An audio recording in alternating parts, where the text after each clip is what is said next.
Hey, my name's Zach, and I wanted to show you how to make images smaller in Paint.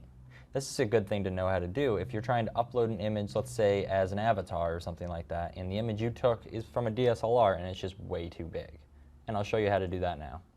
So here I have the image on my desktop. I'm just going to right click, go to Open With, and go to Paint.